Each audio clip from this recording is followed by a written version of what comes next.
Hello, and welcome to our coaching call today. I am so excited. We're going to wait a few minutes for people to start coming in. We have a pretty large crowd coming in today, and we are going to be talking about one of the most useless emotions that we have in our emotion bank, and that is worry.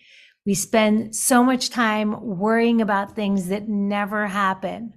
We spend so much time wasted on worrying about things that never happen. And today we're going to be teaching you some tools and techniques to actually move away from worry and move into living a peaceful and happy, best life in this precious present moment with one of my favorite teachers of all time. I met davidji 7 years ago when I asked him to be the director of the Unplug Meditation Teacher Training Program, because I felt like if there was someone who could teach other people to be an incredible teacher, it would be him, and I would want him to teach me and everybody else. So we created this program together 7 years ago, and now we've certified over 200 people from over 19 countries, and davidji himself has certified over 2,000 people globally. davidji is also a best-selling author. He is one of my favorite teachers of all time. He can literally take you from your worst state to your best in 16 seconds. Hopefully he'll do that one too. And yeah, he's taught me one of the most valuable things of all time. And that is how to release worry and how to gain access into this precious present moment. It is now 12:02, and we have 102 people on this call. And so I want to thank all of you for showing up today. I promise you, this will be one of the best hours that you'll ever spend in your life, where we will be able to learn precious things. If you have any questions, we'd like to ask you to please put them in the chat. And we're just going to start by asking, where are you all coming from? If you could just put that in the chat, we'd love to know where you're coming from. And if you are someone who deals with a lot of worry. Oh, West Hollywood, Manhattan Beach, Simi Valley, Italy, New York City. Yay. Okay. Wow. We've got people from all over the world, which is very exciting, and more coming in as we speak. Okay, without further ado, I am going to introduce the one and the only fabulous davidji. Hello, davidji. Oh, hello there. Welcome Hey, to hi. this live coaching call.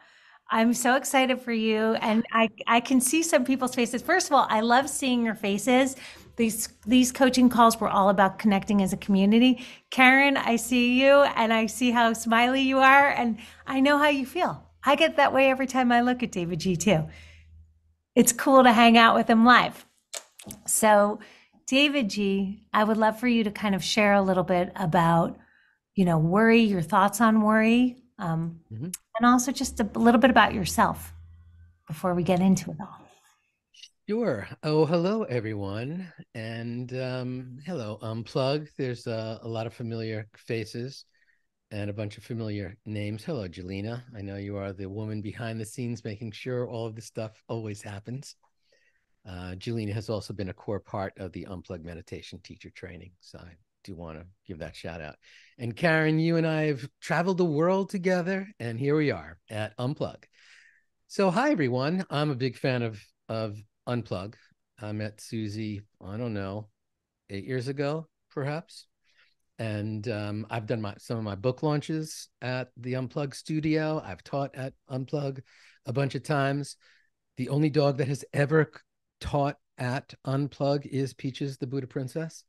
And the rules are no dogs, but I knew Susie wasn't going to be there. So, of course, that night I brought Peaches just so we could have this moment.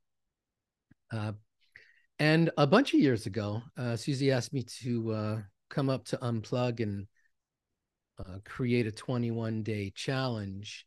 And one of our themes, she gave me a list. She said, okay, welcome. Here's 21 topics. and they were all to move from some state to another state. And I had to come up on the spot with a meditation for each one of those. And one of those was from warrior to warrior. And so that's always stuck. So he's the one who created that. And I think we all live in that space. Worry is certainly it's a human emotion. It makes sense anytime. It's part of the whole fear, stress continuum that we all deal with and live with. And I think the teachings that I'm going to share with you, and some of you, of course, are certified teachers here. I recognize you, and some of you I've seen on the Unplug app so many times. So I know that you're doing the thing. There is no finish line, though. There's no moment where it's like, that's it. Worry's gone from my life forever. Now let me do whatever. It's going to continue to roll in because it's sort of like a little edge of our fight flight response. Traditional fight flight, we have a scenario where we suddenly sense a threat to our physical body. It's been hardwired into our DNA for over 10,000 years. And in that moment, suddenly we do a bunch of things to make sure that we can be safe. And that's called the fight flight. Some people refer to it as the fight freeze flight. But essentially, there's a whole bunch of physiological things that happen to us, and it's our autonomic nervous system that's running the show. And the autonomic nervous system only has one agenda: self-preservation. So instantly, you start perspiring. That's because your body knows that if you fight or run away, you're probably going to overheat, and that's how we cool off. So in advance, we start the process of cooling off from perspiring. One quick thing, davidji, if you could raise your volume. We're hearing that some people are having an issue with the volume. I don't know why, but if you could raise yours or speak louder, great. I'm not having it, but some people are. Check. Can you hear me now? Is that better? Is that better? Yep. What I would say to those people, you could also raise your volume on your end too. Doesn't always work with iPads. But let me just go into my preferences to make sure I am as loud as possible. Check. Let me turn this up just a little bit more. How about now? Good. We're good. That's good. Okay. All right. Oh, hi. My name is davidji. I met Susie 8 years ago. And so when we start to experience just a hint that there could be a threat to the physiology, after we start perspiring, we start to breathe more shallowly and rapidly. And that's to get the blood flowing, and our heartbeat rises up and our blood pressure increases. And our autonomic nervous system says, let's shut down everything non-essential here. So what gets shut down? Our growth hormone. We don't need to be thinking about building our nails and our hair or skin development. So that gets cellular development is not a priority when you're being threatened. We shut that down. We shut down our sex hormone. The body says don't really need to be thinking about procreation or reproduction right now. And we shut down our immune system. And once all those non-essential things are shut down, we shut down our digestion, all that stuff, then cortisol, adrenaline, glucagon surges into us. And now we're ready. We're amped up, we are vibrating at a higher level, and we can either fight the threat or run away from it. But there's another really, really cool thing. You begin to clot in advance of being cut, because 10,000 years ago, a threat to the physiology meant you could get cut. So the platelets that flow through the plasma become plump and sticky. So imagine in this moment, here's what's happening. Your immune system is being shut down. Sugar is surging into you. Cortisol is ripping through your body. Anything nourishing is shut down, and your blood's getting thicker. And now you're ready. All this happens in under 5 seconds. Now, of course, not a lot of threats in the physical world necessarily on a daily basis, but we've evolved. And now, when we sense a threat to our ego, we respond the exact same way. Someone challenges a belief system, we respond the same way. Someone challenges your religion, your music, your diet, your political beliefs. We can go on with this. Anything we think we own. We even think we own the lane we're driving in, right? Someone comes a little close to our lane and suddenly poof, fight, flight, emotional fight, flight comes into us. And so worry is the tip of the spear in this kind of situation. Suddenly we're sensing something that's not here, something that's out there someplace in the future, some fantasy, some projection may or may not unfold the way that I believe it should. And so we begin to live our lives as if something in the future was going to happen. I do want to share very, very cool. I know Susie is always, really good on time. I'm really, I always show up on time. I'm always prompt, but I don't necessarily do so great on the back end of that. But because I do want to introduce this particular story. So Richard J. Davidson, who was a professor and a scientist at the University of Wisconsin in Madison. He did a study. He's close personal friends with His Holiness the Dalai Lama. And they did this study. They had 50 super meditators. These were 50 meditating monks who were meditating for at least 8 hours a day and had done so consistently for 3 consecutive years. Okay. Then he got 50 non-meditators. These are people who never had been to the Unplug app. We don't know how they would it's even possible, but they weren't there. So here was the scientific study. They took a heated metal object and then wired up their brains, their fear centers, and wired up their brains. When they took the 50 non-meditators, they brought the heated metal object and burned their skin. That's what they call, applying the heated metal object. That's science speak for burning you. So they applied the heated metal object to the 50 non-meditators, and all of them, the second that heated metal object touched the skin, their fear center suddenly popped up and their pain centers popped up. Then they did it to the 50 super meditators, and they applied the heated metal object, and poof, yes, their pain centers fired as well for the 50 super meditators. So here's what they proved. Burning hurts. So that was the scientific study. Then they changed it up just a little bit. They added these words. Same 50 people, same 50 super meditators. In 10 seconds, I will apply the heated metal object. In 50 out of 50 of the 10 non-meditators, of the 50 non-meditators, the moment they said the words, they didn't even have to burn them the second time. The moment they said the words, in 10 seconds, I will apply the heated metal object, all of them felt fear and pain. Then they did the exact same thing with the monks, the super meditators. And they said, in 10 seconds, I will apply the heated metal object. And they kept moving it closer and closer and closer and closer. And not until they burned them again did their pain centers fire. They did not feel pain until the present moment actually delivered the pain. Now, of course, fool me once, shame on me type of thing. Shame on you. But here's what we learned. The non-meditating brain, the non-consistently meditating brain, can reach into the future and identify something that may or may not, probably will not happen, bring it into the present moment and feel the pain from it, and could suffer from the thing that may or may not happen. So it's real, but we also do know that if we cultivate our ability to be in the present moment just a little bit more, then we'll worry less. So there's 2 ways we can look at this. There's a proactive way.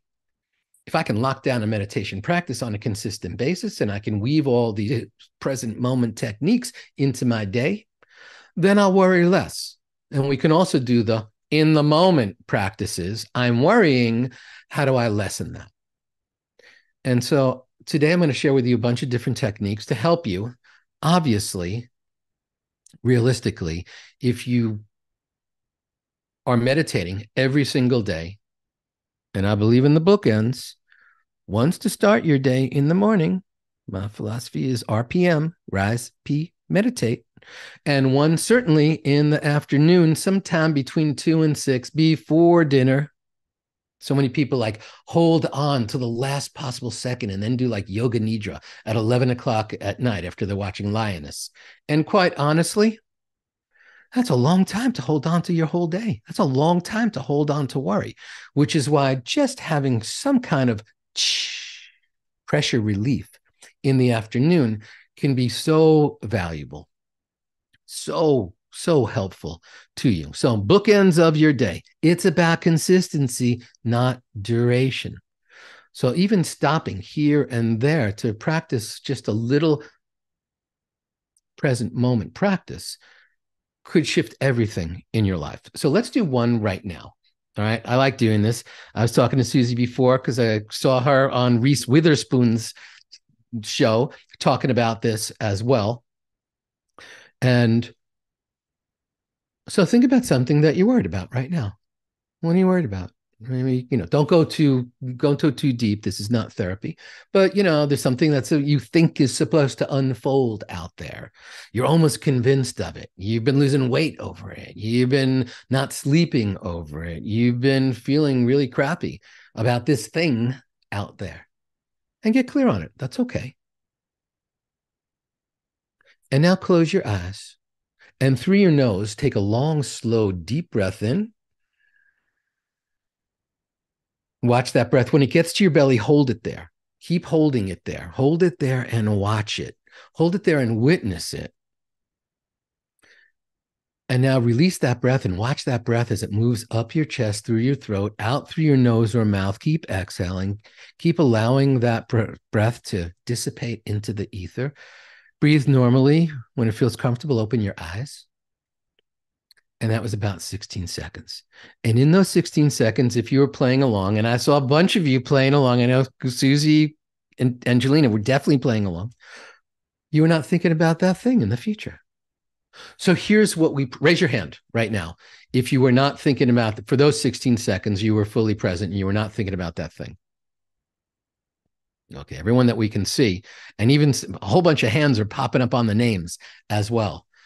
So, and that's great. We have gospel here joining us. So let's just take it as gospel. This definitely worked. So for those 16 seconds, it wasn't just you were fully present. You were not thinking about the past. You were not thinking about the future. So we learned three things. Number one, you can direct your attention anywhere you want if you are willing to get fully present. No matter what's coming in, you don't have to live in that space. That's pretty important. Because a lot of times we think, I can't escape these thoughts. I can't escape my worry. We just did. For 16 seconds. Now do it 4 times. That's a minute. Do it 20 times. That's 5 minutes. Okay. Now we introduced a pattern interrupt. That's number 2.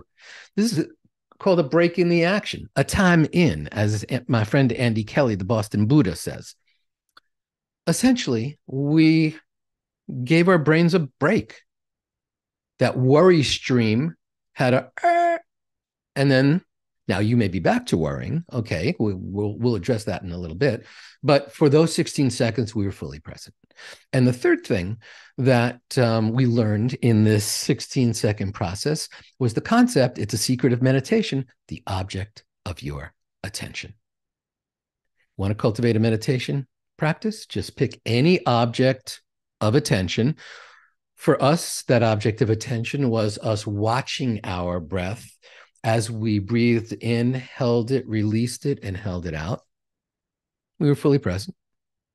But that can be a mantra like, I trust. I think that's a really good one when we're worrying. I trust, over and over and over. Dr. Herbert Benson of Harvard Medical Center fame, he said, you create mantras that resonate with you, that soothe your heart. You can come up with any one of them. If you have a religious leaning, go with some phrase that helps comfort you in that way. If you are more secular, then go with some other phrase. I love I trust. I trust, like, it really works for me all the time. And I've only been using it for about 8 years. So So that's a tried and true one. I trust. I have a bunch of other ones. Ever see this kind of like Kirtan Kriya, Satan Nama? Well, I like doing it with those kind of things like I can do this. And you do that over and over, actually helps both hemispheres of your brain. Yes, you might look a little weird. You could always keep your hands under the desk or under the table while you're having the weird conversation. I can do this. I'm good with this. This moment is perfect. What's another one? Be here, right here.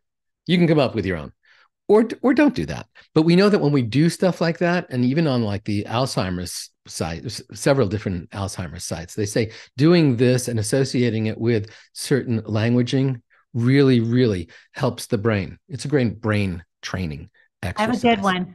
What if everything works out?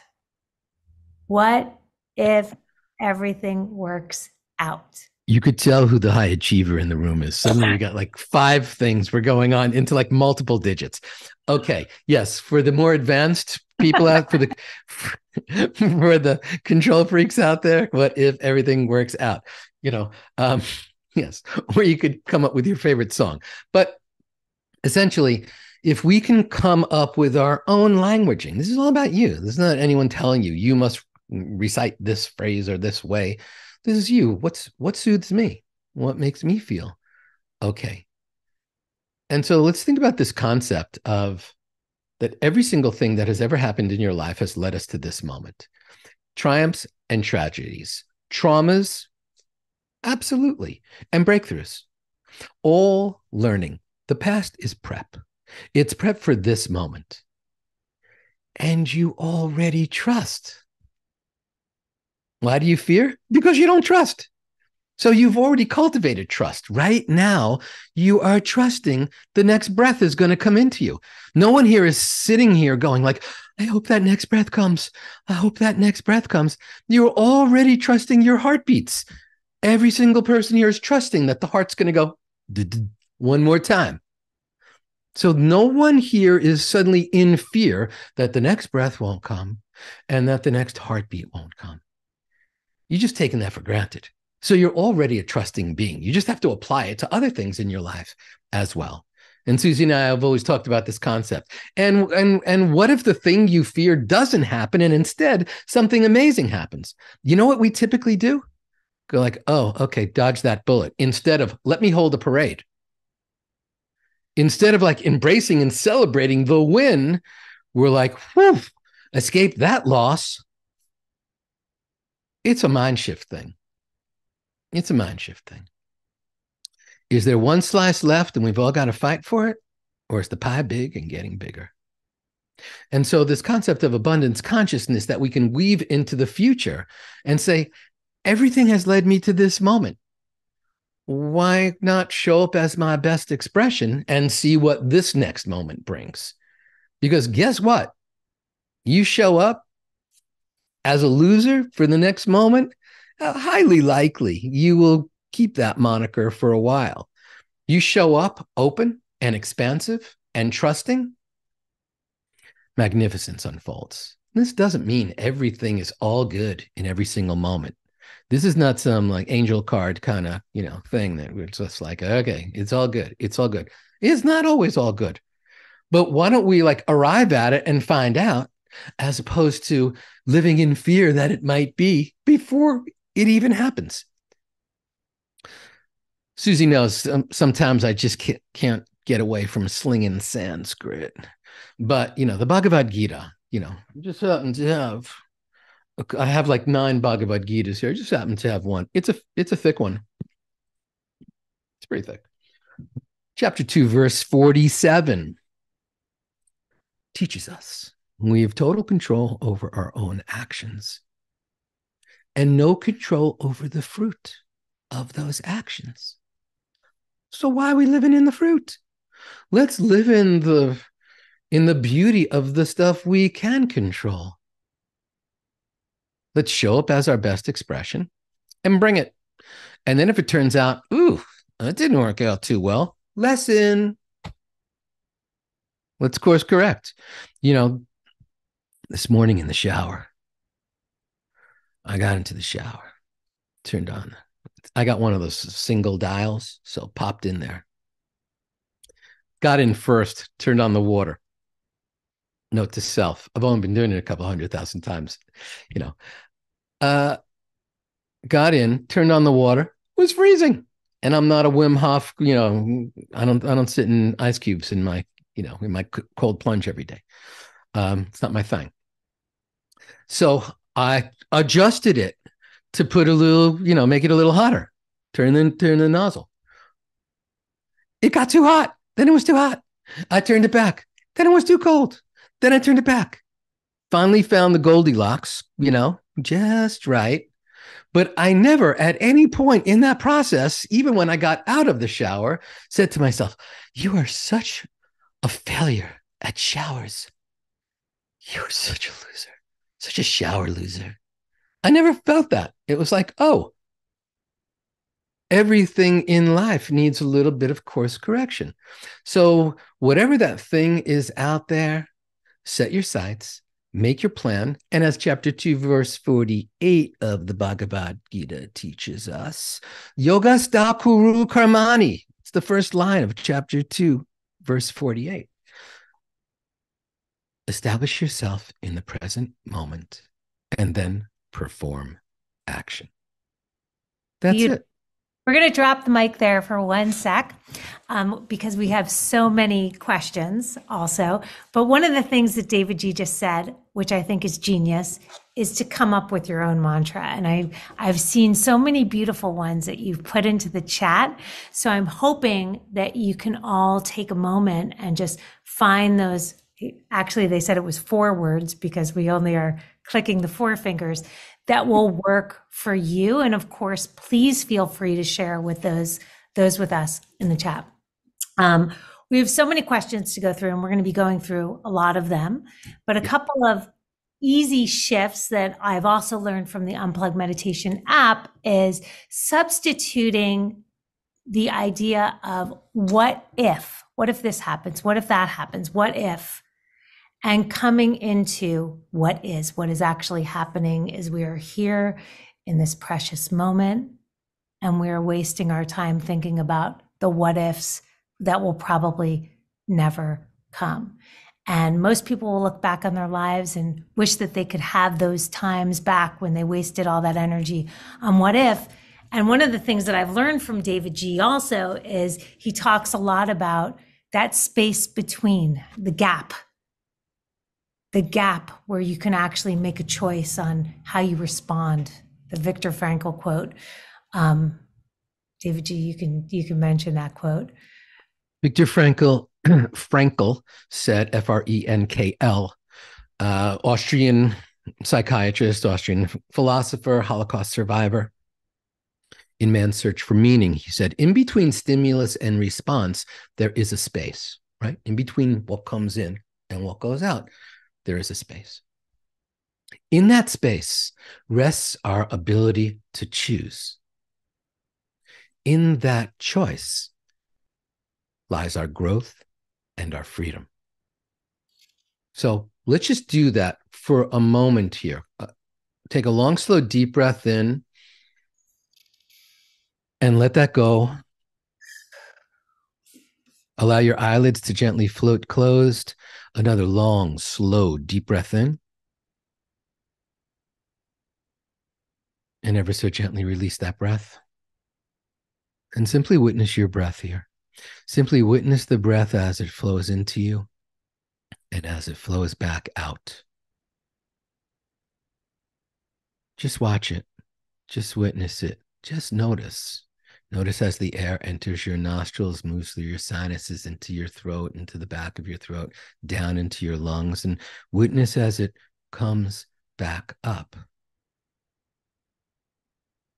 And just allow that. Be fully present right here, just watching your breath. There's nowhere else to be. There's nothing else to do. Simply be the silent witness right here, right now.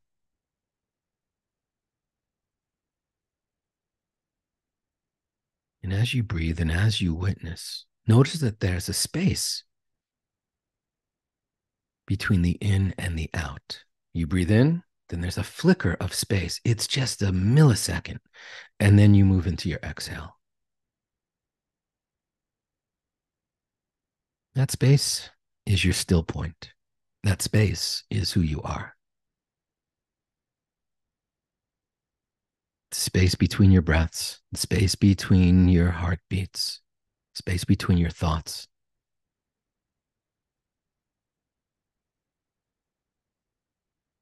And at the top of your next inhale, see if you can lengthen that space just a beat, just one beat before you flow into the exhale.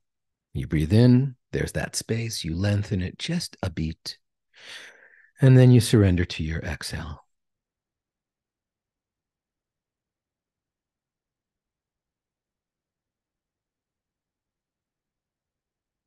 And now take a long, slow, deep breath in. And let that breath go. And when it feels comfortable, you can ever so gently open your eyes.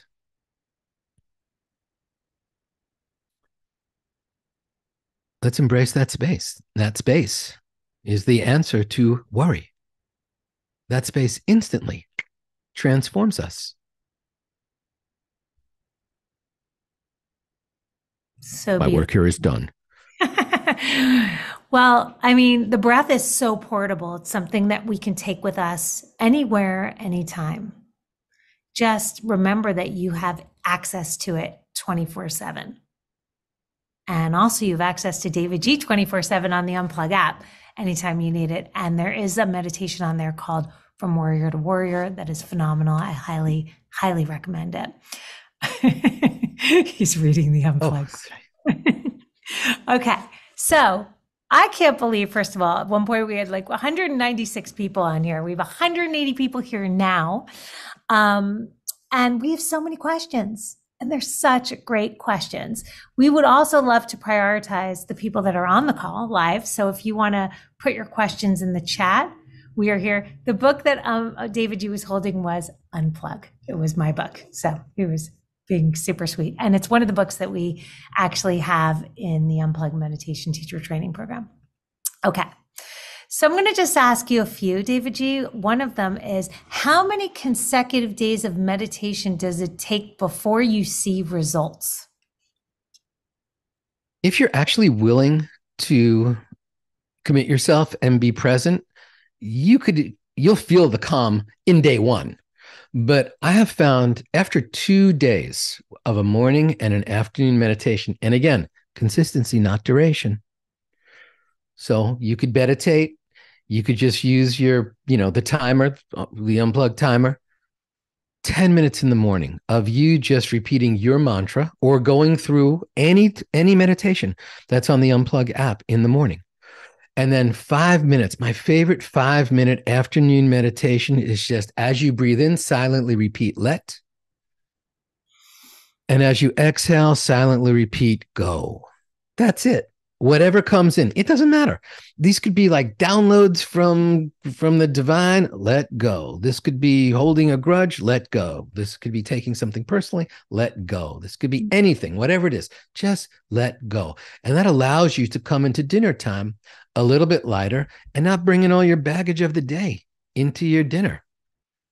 Because, I know your family loves you, but, they've heard you whine and complain enough and vent during dinner for who knows how long, how many decades. And so if we could show up instead, and I've already let that stuff go. And now all I want to do is tell everyone who's eating with me how much I love them. Talk about like transforming the planet.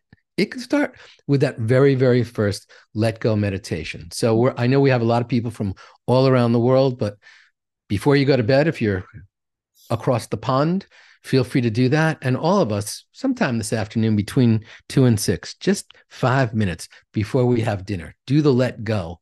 And you'll feel that instantly. So you don't have to suddenly go like 30 days to change your brain. We know that there are subtle shifts in our endocrine system, in our physiology, in our hormones that are powerfully transformative in just 1 day of meditating. But you got to keep doing the thing. One of the things that I love that you say so much, davidji, is it's just a thought. So when we think about the things that we worry about, it's really important to remember it's just a thought. And sometimes in our teacher training, people will raise their hand and they'll be like, but sometimes I hear dead people when I'm quiet in my, and he's like, thought, da da da da da, thought. All these things that we experience are usually thoughts that we're having. And when you keep coming back to your breath, to davidji's voice, or to whatever it is, it really helps you just release those thoughts. So reminding yourself that these are mostly just thoughts. We have so many questions. So I'm going to ask just a few more. So any tips for supporting and teaching people who feel like they can't meditate? If you can breathe, you can meditate. We know that. You have meditated at other points in your life. Perhaps, you're making it too rigid. I like structure, but rigidity is the enemy of all comfortable meditation. So one of my number one rules? I have like 50 number one rules. One of them is comfort is queen. Comfort is queen. Always keep moving towards comfort. If you're like, no, I was taught this way, forget that. It's obviously not working. Comfort, comfort, comfort. Get as comfortable as you possibly can. And then allow that. And even through the meditation, always keep moving towards comfort. If suddenly it's like, my knee fell asleep, move it, rub it. Oh, my back hurts. Put a pillow behind yourself. Whatever the situation is, but don't try to be stoic in meditation. No one ever said do that. Even Patanjali, the great sage, 2,000 years ago, when speaking about asana, all the physical yoga poses that we have, Patanjali wrote in the Yoga Sutras, really only one thing. Body position should be comfortable and still. That's it. We got all kinds of positions here with hand mudras and utpludi, full lotus position, like all that stuff, still and comfortable. So go with Patanjali, 2,000 years old. That's great guidance. I've been practicing for a number of years. However, when I backslide and find myself in a place of worry and repetitious thoughts, I'm hard on myself for it. Any tips? Yes, yes. Where's love and forgiveness? Self-compassion is such an important component of this. Even I, on occasion, don't make it to my afternoon meditation practice. I think this year, here we're already in September, I think there were 3 days I didn't meditate in the afternoon. Had other more important things to do, of course, but my philosophy is just don't miss the next one. Don't miss the next one. Don't beat yourself up. Go like, damn. Instead, I couldn't stop talking with my friend and I was filled with love. And then we talked all night long and, then we fell asleep. How great is that? Self-compassion is one of the core elements for really cultivating a practice. This is a big question. I would love to hear how you answer it. How do I stop worrying about things that come up all the time for good? I want to stop worrying about this thing forever. Haven't you seen that movie with Jim Carrey, Spotless Mind? They actually have to like wipe your brain clean. All right. That doesn't exist. That doesn't exist. We're here. We're human. There's like a whole bunch of stuff that happened in our lives. There's a whole bunch of amazing things that are going to unfold as well. So how do you worry, stop worrying for it? Come up with your mantra, I trust. And when you find yourself in the future projecting and fantasizing and making up stuff that may or may not happen and you're feeling pain from it. I mean, here's a classic example. Anyone ever drive to some date with somebody, like you're going to a wedding or you're going to a party and you're late? Usually you get in a fight at that. If you're late, usually you get in a fight or something, or you stop talking to each other. And you're both sitting there projecting the repercussions of your lateness, which has not yet happened. In fact, it can't happen until you actually get there. Because if you don't show up, ultimately, no one's going to think you're late. They're going to think you're a no-show. So you can't even be perceived as late until you can't even miss the thing until you get there. So when you get there, go like, we missed the opening act. Good thing. I didn't want to sit around and hear these other people anyway. Or you get there and you go like, what did I miss? Not a lot. But you had all this angst going on. So we have to remind ourselves when we're living out there, we're missing this. I'm from New York. I'm from Queens. People ask me all the time, do you miss New York? Like, not when I'm there, but I don't miss places I'm not. I'm here. I'm drinking. I'm in the sweet spot of the universe, Carlsbad, California, and I'm drinking it in right now. I'm not regretting or missing that I'm not anywhere else. When I go out to dinner and I have a meal and I go, oh, the food is so much better in New York. Like, okay, in that moment, I'm making that judgment. And I might be saying like, why did I leave New York?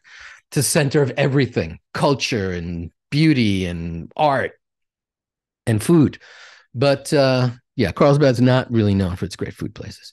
But I will say that if we can celebrate the moments, lots of people who aren't eating right now, lots of people don't have food right now. There are times when we have not had food in our life. I've gone through periods of deep depression and suicidal tendencies and feeling so low and so sad and so despondent about life.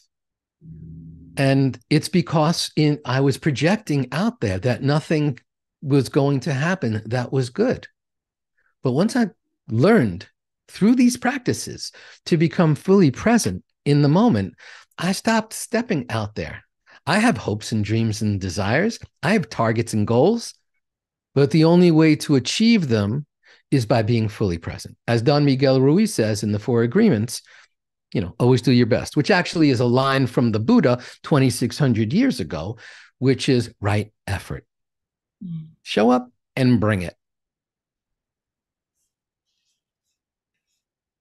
A lot of people struggle with having a consistent meditation practice. What is your best tip for that? Well, of course, I would say you should definitely sign up for the Unplug Meditation Teacher Training, because I see a whole bunch of teachers here, and I know their practices are solid and locked down. Why? Because they have the support, because they're part of a larger community, because as a teacher, you get lifetime free access to the Unplug Meditation App. Oh, by the way, sorry to let that out of the bag, Susie. I didn't want to reveal that. You want lifetime free access? Become a teacher. But I think it's the consistency. Show up and do the thing. And remember, it's not about duration. That's such a misunderstanding. A lot of people say, well, I meditate for 2 hours every Monday. Like, whatever. You're better off meditating for 5 minutes every day than the 2 hours on Monday.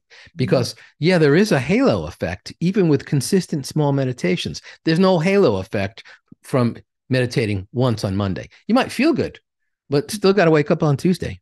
You're not going to be in that same glow. This is a beautiful question too. When I meditate, many times my mind drifts to mistakes I've made in my life, which fills my heart space with shame. How do I integrate my mistakes, shadows in these moments of seeking peace? I want to answer that one. I used to be the person that put my foot in my mouth all the time. I was probably grounded from the 7th grade until I graduated from college, just because I loved doing everything that was kind of naughty and crazy. And I would do things and then I just hate myself because I just was constantly, and even sometimes now it happens. But now, because of my meditation practice, I forgive myself quicker. Even when I do things that most people would ruminate over hours and hours and hours, I'm like, you know what? Just another hurdle. I said, you lean in, apologize, and then you come back and you say, I'm in the present moment. I did the best that I could. So self-forgiveness is another way to kind of move beyond that. We are human beings having a human existence, and we're going to make mistakes all the time. And people forget that that's how we actually learn, grow, and become better human beings. So mistakes are what make us the best that we could ever possibly be. So giving yourself a little forgiveness and understanding and permission to not get stuck in that spiral of negative thoughts that sometimes these things will take you down. Because the truth is you have a choice. And that choice is you can enjoy this moment that we're all in, sharing together right here, right now, or you can waste this time thinking about things that aren't actually happening yet. And to me, that's really what worry is. And how are you ever going to be better if you're defining yourself with the failure instead of failing up, instead of, oh my God, what a life lesson. You know, I love having the conversation with people, asking them, so talk to me about the COVID years. You know, any trauma, any triumph, any life lessons, any breakthroughs, any aha moments? And suddenly, like, yeah, everybody here, we all were traumatized. There's not a person who escaped it. Even if you're like, quite honestly, COVID was amazing for me. But guess what? There was trauma. We all experience trauma, because what's the definition of trauma? Your worldview being turned on its head. So all of us experience that. But think of all the lessons. Think of all the new insights that we all got. And we could forever say, oh yeah, that thing happened. Okay. How long are you going to say that one? Whether that's a diagnosis, whether that's a divorce, whether that's being fired, whether that's a death, whether that we can go on and on with that. How long shall you let that thing define you? You can allow it to fuel you. You can allow it to impart new ideas and new wisdom, but it should be the new foundation for who you are right now. Because, you know, you want to make that matter. You want to give meaning to that trauma of the past. Use it as the foundation for your next step. And that's how you crush that.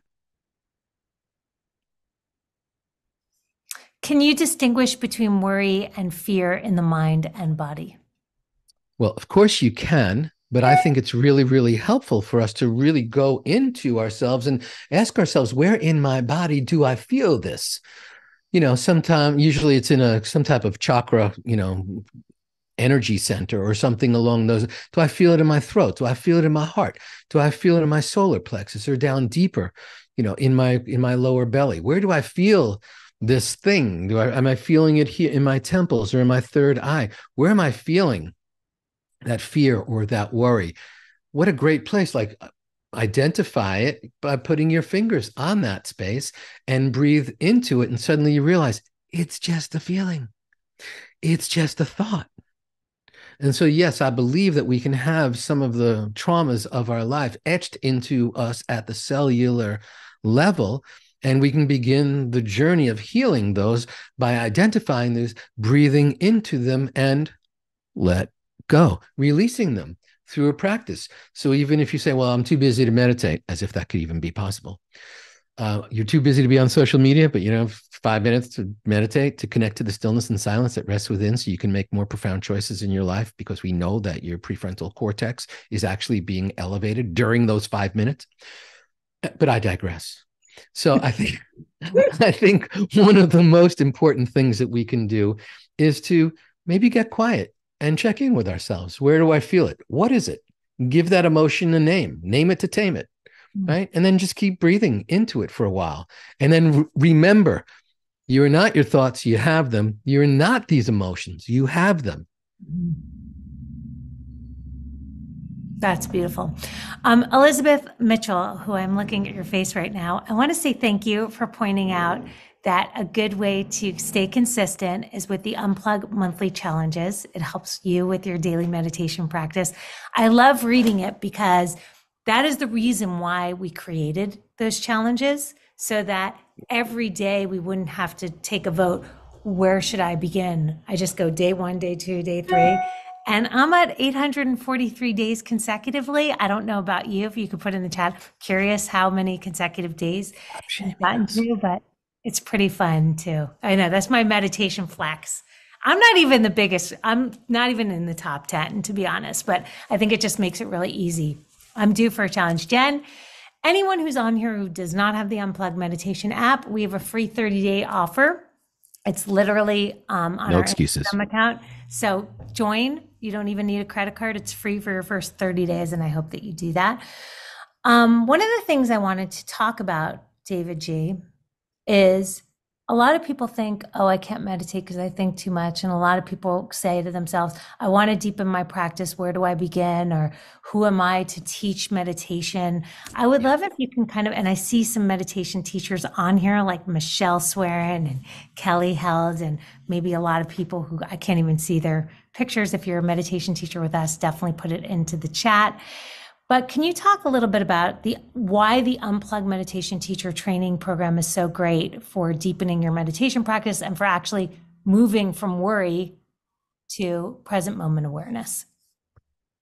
Yeah, I mean, I did not become a meditation teacher with the intention of sharing it with anyone. I'm from New York. I only cared about my own practice, and I was very specific about that. And I was looking just to lock in my practice and take it to the next level.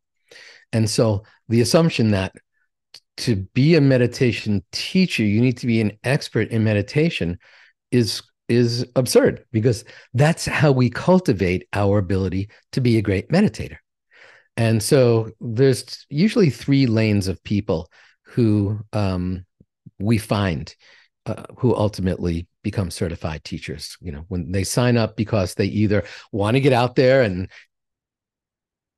put the shingle up and say, I teach meditation and I will teach it in schools, to kids, in the prisons, to people in the corporate world, in my yoga studio, whatever that looks like.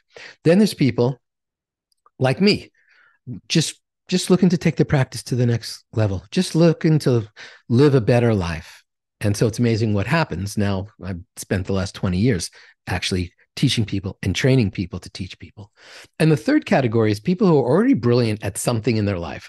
They're a great doctor, they're a great lawyer, they're a great parent, they're a great teacher, they're a great whatever. And they want to take these teachings and sort of weave them in to become a more mindful practitioner of whatever the thing is that they already do. So we train you, and we've consistently trained, and Susie and I were fans of best practices and identifying worst practices. So we've always leveled up. We haven't sat there curled up in fetal positions for years saying, I can't believe we did that in the first teacher training. We've learned, let's do less of this. Let's do more of this. Let's train people to really get so comfortable with their practice. Let's train them to train their own minds, and let's teach them how to then share and teach with other people. And I think that's like one of the most beautiful things. So no equipment necessary and no experience necessary, just a deep desire to take your practice to the next level. That's it. And I think only three things can happen when you meditate. Only three things. You could fall asleep.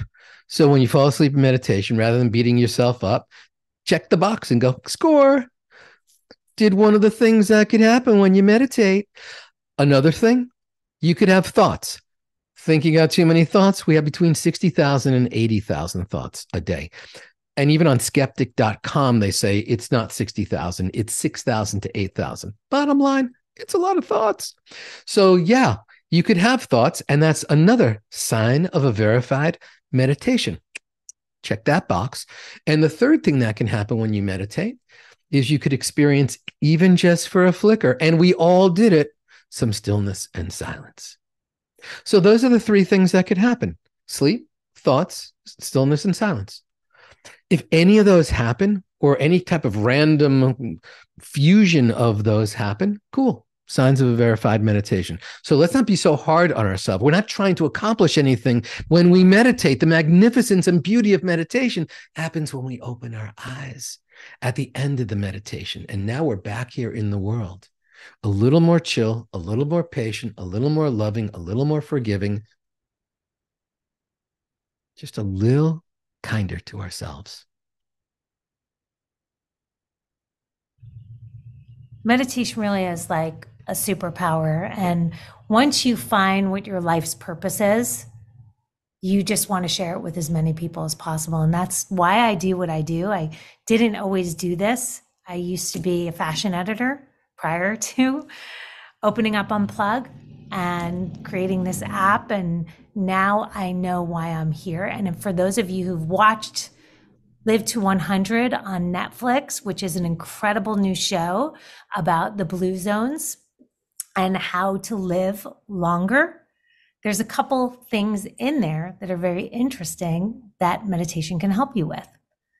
And we don't want to just increase our lifespan. We want to increase our health span. We want to live longer, healthier, right? We don't want to be sick longer. We want to be healthy longer.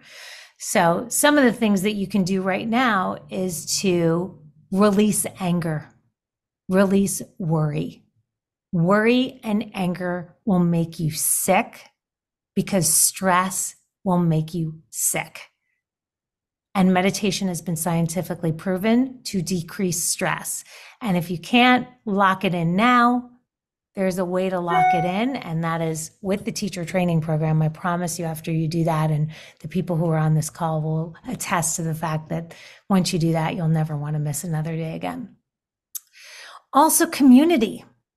Do you have a community? Are you connected to your community? Because community actually will extend your life. If you are lonely and you don't have a community, there are a couple easy ways to create community. One is volunteer somewhere. One is call a friend and have a standing date once a week for breakfast, for lunch, for dinner, whatever works. As davidji says, whatever works. My favorite davidjiism. Or actually, yeah, another way to create community is to join the Unplug Meditation Teacher Training Program, where we all get together. And I'm sure Kelly is still friends. I see you, raise your hand. Michelle, I'm sure you connect with people too that are part of this program. So you make friends for life and you connect with people for life, but you don't have to do the program to create that community. And find your life's purpose. And if you don't have a life's purpose, or if you haven't found yours yet, the best way to find it is to meditate on it. Would you agree with that, davidji? Absolutely. Absolutely. And we get to ask a question in every moment. In this moment, do I want to live in fear, or do I want to live in love? That's it. That's it. It can be that binary, because, just by taking a breath of trust or of love and letting go of fear, we're talking about 5 seconds in any moment, can help shift your physiology, can shift your mindset, can shift how you show up. And it's all about who is the person showing up. Here we are in this sacred, precious moment. What are you going to do with it? What are you going to fill it with? And on that, we're going to wrap it up. I want to thank you all so much for showing up for yourselves. We're going to stick around a little bit so that you all have a chance to talk. We're going to turn off the recording because we're going to be sending this out to our massive list. I appreciate all of you who showed up and were part of this experience, and I hope that you learned some tools. I actually learned some tools from you all. I like your mantras in there. We're going to go back and maybe we should capture those, Jelena, and share them in our email. Let's capture all those mantras from the community. If you have other mantras, please feel free to put it in there. Thank you, Maria. Thank you to so many of you who've just stayed on. I missed the first 15 minutes, but we'll be able to watch the recording. Yay. We just adore you all. And we're so excited that you're part of this community. That's why we do these calls, because we don't want to be a digital brand. We want to be a phygital brand, physical and digital, and be able to actually see you and be real with you and be here with you and provide you with the greatest teachers of the planet. davidji, the fact that you have given so much time to all of us today is such a huge gift. We appreciate you so much and your wisdom, and just, I feel so blessed to know you. Yeah. So thank you all so much for showing up. davidji, your final words before we turn the recording off and then go live with everybody. We transform the world by transforming ourselves. And yes, we should absolutely think globally, but let's start acting locally. How local? Start with your heart. That would be the perfect local place to start.